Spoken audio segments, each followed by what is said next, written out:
Asante sana mgeni rasmi kwa kuwakumbusha vijana kwamba haya masuala sio mepesi kama tunavyoyaona, na umejaribisha kuwagusia mambo ya historia. Umeniandalia uwanja mzuri wa mimi kuweza kuendelea. Mnaniruhusu nizungumze nimekaa? Asante sana. Kwa kuanzia, kwanza Mzanzibari ni nani? Kuna mtu yote anaweza kunipa nini maana ya neno Mzanzibari? Labda kwa kuokoa wakati, neno Zanzibar linatokana na neno la Kiajemi Zenjibar. Zenj kwa Kiingereza black, bar inchi. Imezama hiyo.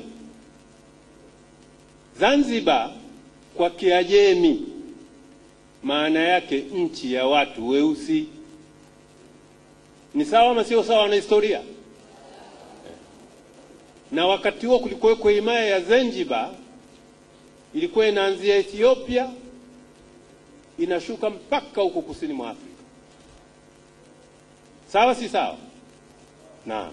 Sasa baadaye tutaangalia ni jinsi gani himaya ile ilimegwa mpaka vikabakia visiwa hivi. Hilo la kwanza. La pili, nataka kuwachokoza kidogo. Hivi mbali ya wale waliosoma, wako watu waliosoma Biblia hapa?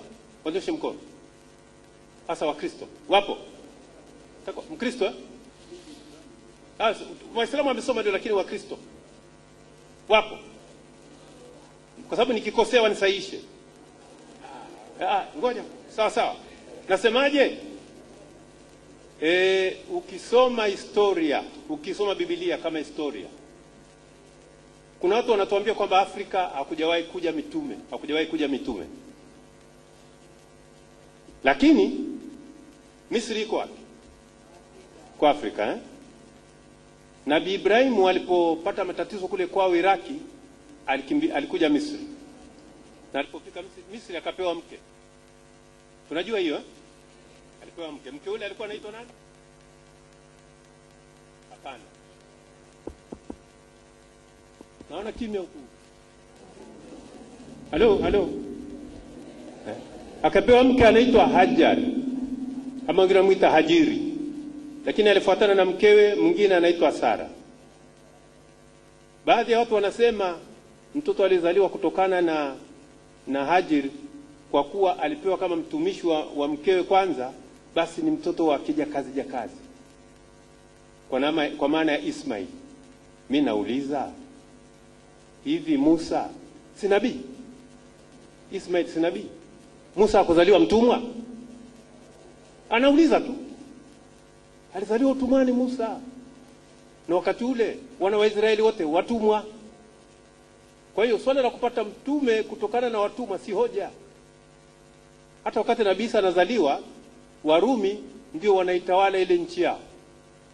Kwa walikuwa nusu huru wale. Lakini bado watu wanamtambua kama nabii. Sasa Nabii Ismaili kulingana na Biblia alioa tena Misri. Kwa maana hiyo Waarabu sisi wajomba zao. Uongo kweli? Sasa kulingana na hadithi ya mtume, ukitaka kufanya fadhila kwa baba na mama, unaanza kumpa kwanza nani? Pili, tatu, nne. Lakini ndivyo baadhi ya watu wanavyofanya jamani. Wengi wamekuja hapa bila ya wake, tukawapa wake sisi. Badala ya kumheshimu mjomba anakuwa mtwana. Mmepata vizuri? Sasa Uislamu ulikuja duniani kuondoa ubwana na utwana. Siku moja bwana mmoja alikuwa ananiuliza, ni wapi katika Qur'ani imezungumzwa kwamba utumwa hautakiwi? Nikamwambia asome sura moja inaitwa sura ya mji. Kwa Kiswahili sura gani hiyo ya mji? Balad. Hebu isome suratul Balad. Inasema wema ni kumpa uhuru mtumwa. Kwa hiyo Uislamu umekuja kupiga vita utumwa. Sasa tukitazama historia ya Zanzibar, hiyo himaya hiyo kubwa, siku moja nilikuwa nakaa na bwana mmoja anaitwa Mzee Ghassani, alikuwa bingwa wa kilimo. Akanambia, unajua kwamba kuna Waswahili waliwahi kufanya mapinduzi Arabuni wakatawala nchi kwa muda? Nikamwambia sijui. Akanambia, naam, Iraki walichukuliwa watu kama watumwa hapa, wakapelekwa Iraki, wakakaa kule, wakafanya mapinduzi kwenye karne ya 9. Mkatafute katika mtandao mtakuta hiyo. Walipokushapindua wakatawala kwa muda, lakini jamaa wakawazunguka, wakawapiga, wakawazima. Baada ya pale ikawa watumwa wakienda kule, wanaume wanaasiwa, wanawake wanaolewa. Naelewa maana ya kuasi? Ndio maana ukuti dalili hizo kule. Sasa haya mambo yamefanyika wakati tayari Uislamu uko duniani. Lakini ni kwa nini yamefanyika? Tarudi sasa kwenye point. Mtume Muhammad alipopewa utume, kulikuwa kabila mbili familia mbili zinatawala, Banu Hashim na Banu Umayya. Sawa? Sasa Banu Hashim ndiko anakotoka Mtume Muhammad sallallahu alaihi wasallam. Alipopewa utume wakafikiri amewanyang'anya ufalme, wakasema Muhammad katunyang'anya ufalme, kuna siku tutaurejesha. Kwa hiyo ndio maana wakamfanyia vitimbi, wakataka kumua, hawakuweza, baadaye akahamia Madina. Lakini nasema nchi ya kwanza kukubali Uislamu Afrika, hijra ya kwanza ya Uislamu ilikuwa Ethiopia. Sawa? Sawa si sawa? Mlio kumsikia mtu anaitwa Najashi? Na huyu bwana alipokufa, mtume alipokuwa Madina, alisomewa sala ya maiti ya ghaibu. Sawa si sawa? Naam. Kwa hivyo ni kuthibitisha kwamba sisi tulikuwa wa kwanza kukubali Uislamu, lakini pia nchi ya kwanza kukubali Ukristo sio Ulaya. Ukisoma Matendo ya Mitume, kuna bwana mmoja anaitwa Filipo akakutana na towashi wa malikia kutoka Ethiopia, akambatiza, akaleta dini ya Afrika. Ndio utakuta Ethiopia wana dini tofauti na ile ya Roma, kwa sababu dini yao ni nzee zaidi, Orthodox. Ndio inakwenda mpaka Urusi, Orthodox, na wale wakina Makarios ndio dini hiyo. Hata dini ya Nabii Suleiman ambayo ni ya Nabii Musa ilikuja pia Afrika kwanza, kabla ya nchi nyingine yoyote. Ndio unasikia Waisraeli weusi. Tunafahamiana? Kisa cha Hudhud mnakijua Kwa hiyo mnaona kwamba Waafrika katika kumjua Mungu, hatukufundishwa Mungu na mtu yote. Waafrika tunamjua Mungu hata kabla watu wajaje. Lakini wakija hapa wanasema wametuletea dini. Si kweli. Uislamu umekuja katika bara la pwani ya Afrika Mashariki wakati wa zama za Mtume, na ndio madhehebu yetu ni Sunni. Baadaye wamekuja watawala hapa madhehebu tofauti, na ukitazama mpaka kabla ya mwaka 95 waliokaa hapa Zanzibar, kuna madhehebu hapa walikuwa wasali Ijumaa. Ndio wamesali Ijumaa baada ya mufti wa Omani kuja hapa wakati tunaanzia vyama vingi, akamwambia jamani, salini Ijumaa ili mkubalike. Maana kwa wenyewe walikuwa wanajihesabu wageni. Kama anasema waongo semeni. Uongo kweli. Na misikiti ilikuwa midogo, baadaye wakaipanua. Walikuwa wanajiita si wageni. Sasa ninachotaka kusema ni nini? Kwamba Mtume alipokwenda Madina alianzisha udugu baina ya Ansar na wale walihamia Muhajir. Akaanzisha udugu kiasi kwamba Ansar kama ana shamba anamgawia mwenzie, wanatumia pamoja. Na alikuwa na mke anamgawia mwingine baadhi ya mkewe, kila mtu anakuwa na mke. Sawa? Lakini wenzetu walipokuja hapa, mambo yamekuwa kinyume. Mashamba yote mazuri wamechukua. Wenyeji hawana kitu. Sawa? Lakini baadaye tukaleta mapinduzi mwaka 64. Mapinduzi yake yale lengo lake ni kumrejeshea uungwana mtwana, kama vile ninavyosema ile sura yetu. Sura gani nimesema? Suratul Balad. Yalipokishafanyika mapinduzi wakasema kuna siku tutarejesha. Mzee Karume alipooa mwaka 72, sultani aliyepinduliwa Zanzibar anaitwa Jemshid, yu hai bado mpaka leo, yuko Uingereza. Alisema hivi, nimefurahi Karume ameuawa, sasa tutapata fursa ya kufanya mipango ya taratibu, inshallah nitarejea. Mwaka 1995 ilipoanzishwa kampeni, alisimama rafiki yangu mmoja, nafikiri mimi sijui na mimi nani mweusi zaidi, akasema hivi, kesho ni mwisho wa utawala wa mtu mweusi, akitarajia kwamba wangeshinda uchaguzi. Ndio alisema, na walisema kwamba wakipata ushindi watarejesha mambo kama yalivyokuwa wakati wa sultani, manake majumba yote, ardhi yote iliyogaiwa watachukua wao. Sasa jamani, mzee Karume aligawa kama alivyogawa Mtume Muhammad, watu wakawa wanakaa kidugu. Lipi baya kafanya Karume? Alafu watu wakaambiwa kwamba hata wale waliogaiwa eka 3 ni haramu kwao kumiliki. Sasa kama ingekuwa haramu ingekuwa toka zama za Mtume. Kuna baadhi ya watu wamerudisha eka 3 zao walizopewa, lakini nasikia baadhi yao wanamiliki zaidi ya eka 9 hapa Machui. Sasa mbona nao warudishe kama ardhi, kumiliki ardhi ni haramu?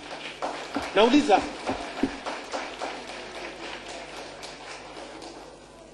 baina ya mwaka 95 na mwaka 2000 kulifanyika harakati nyingi hapa za kuinyima Zanzibar isipate misaada.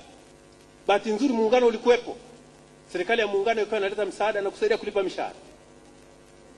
Baadaye umefanyika mwafaka, haukufanikiwa. Baadaye wakazungumza mazungumzo kwamba sasa tufanye maridhiano ili tusameheane. Wakaja watu wakasema tuko tayari kurudi kwa Mwenyezi Mungu. Tuko tayari kurudi kwa Mwenyezi Mungu, maana yake tusameheane. Na Uislamu unasema kulipa kisasi haki, lakini kusamehe ni bora zaidi, kwa sababu sisi ni mabora, tunaamrisha mema na kukataza mabaya, au sio?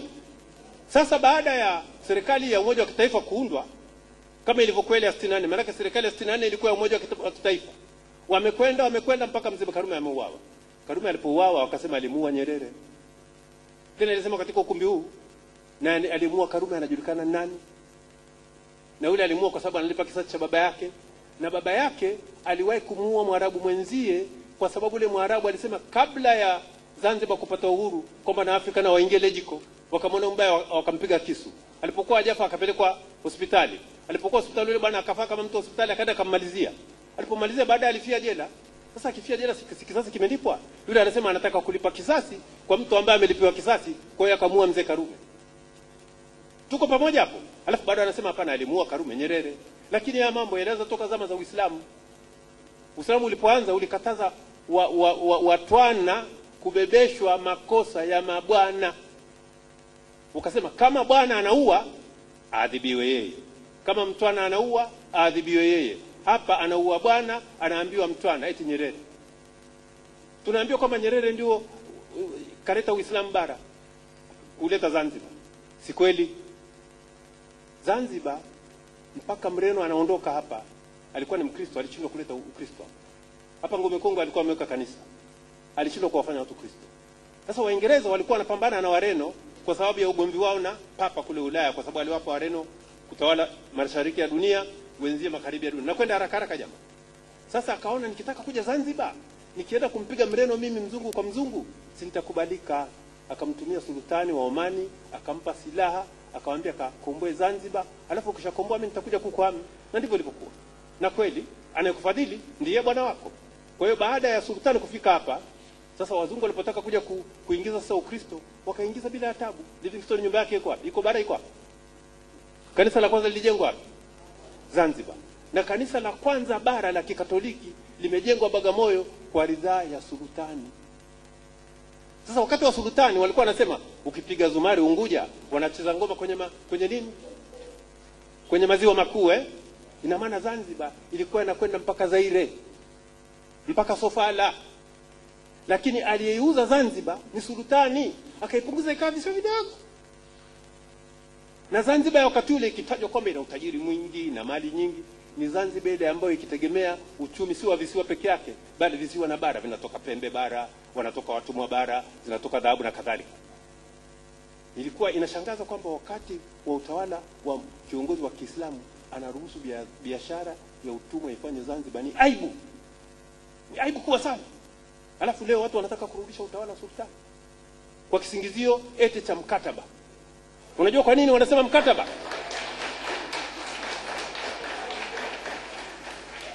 Mkataba ni pazia la kumrejesha sultani. Sasa nikuthibitisheni kwamba sultani amesema anataka kurudi.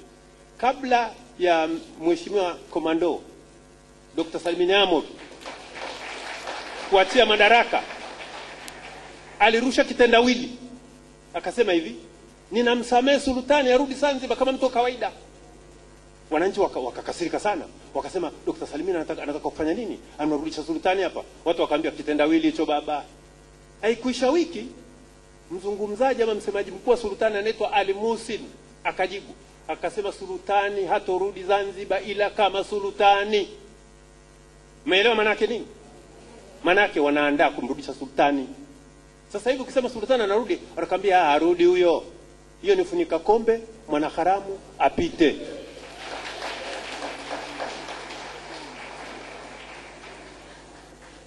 Kwa sababu unapomtaka mke wa mwenzio, ukitaka kumnyang'anya mwenzio mke, unafanyaje?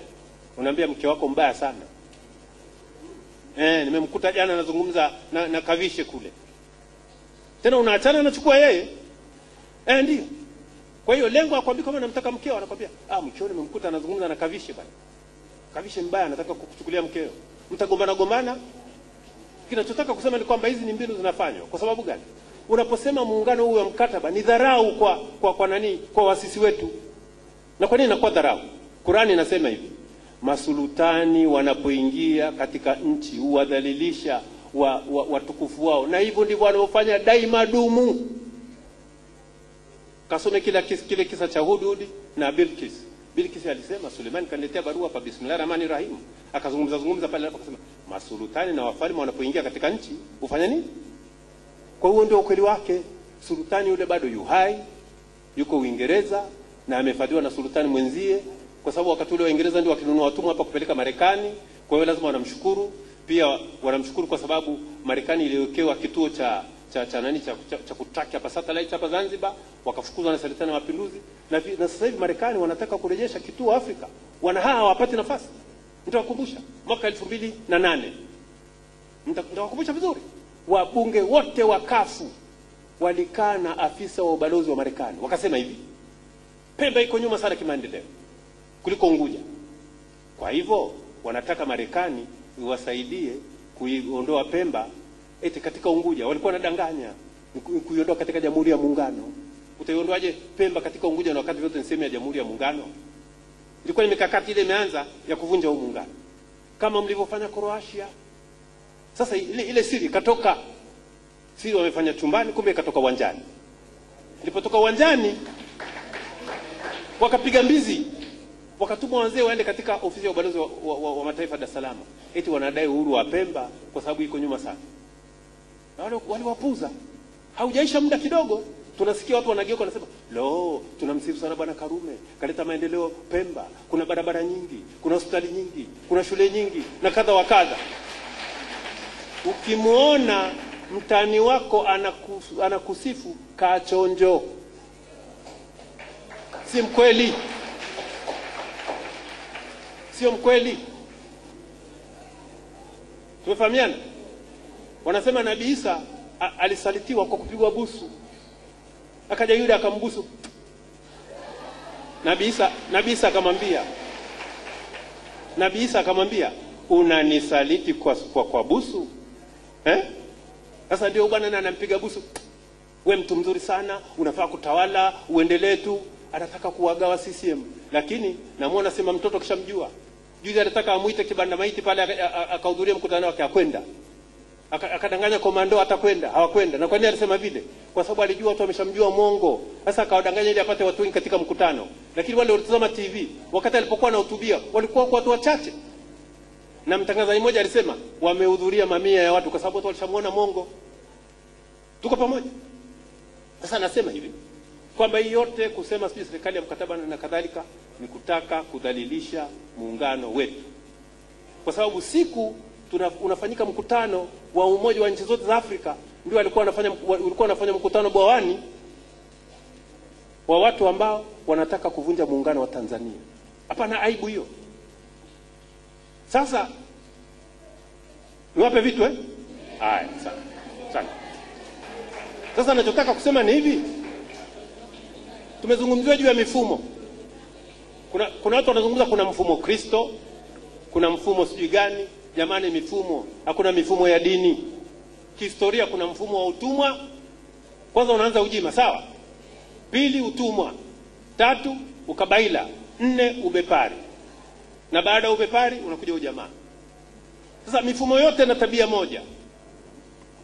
Tabia ya mifumo ni kuhakikisha kwamba taasisi zote zinaitumikia. Ndiyo maana katika mazingira ya ukabaila na utumwa, watu waliokuwa Waislamu walifanya biashara ya utumwa. Tumefahamu vizuri?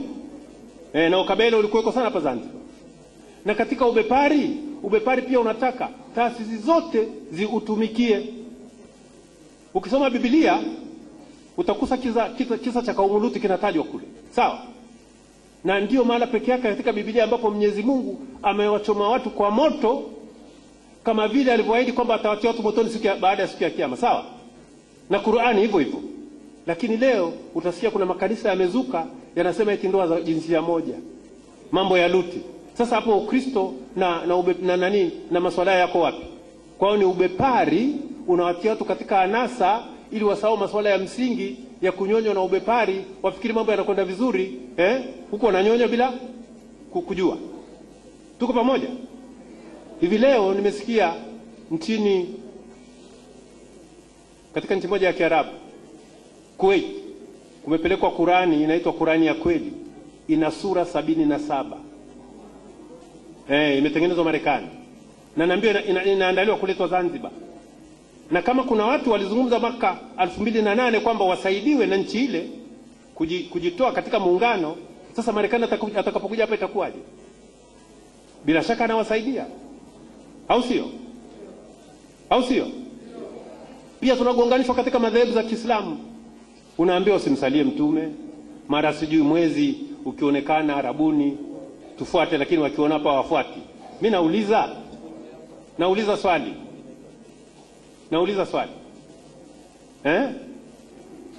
Mwenyezi Mungu anamsalia mtume, amsalie. Anasema inna Allah wa malaikata yusalluna ala nabi. Kwamba wakati wote Mwenyezi Mungu anamsalia mtume.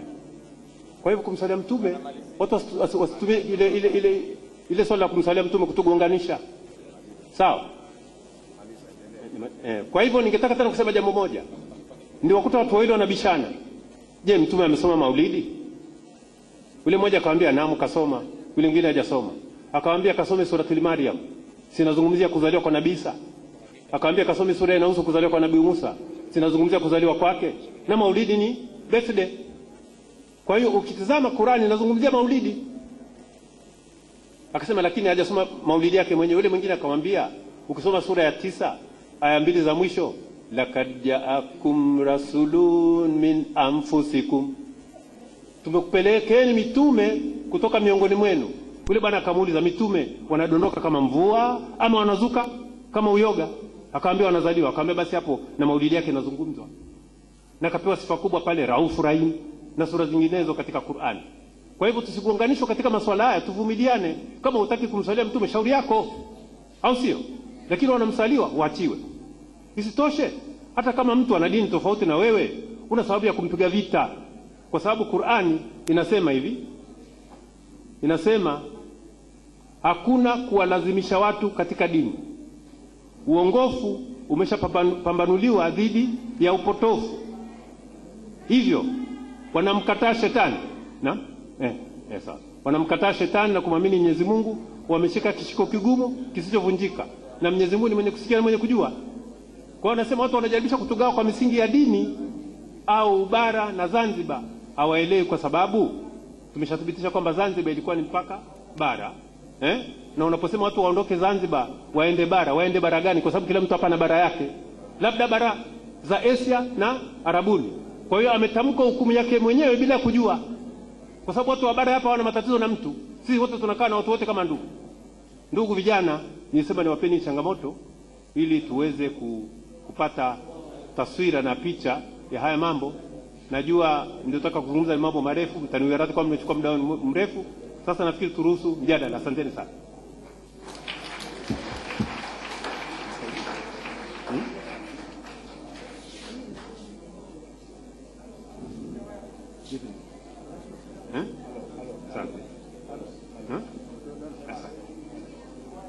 Sasa tunaendelea.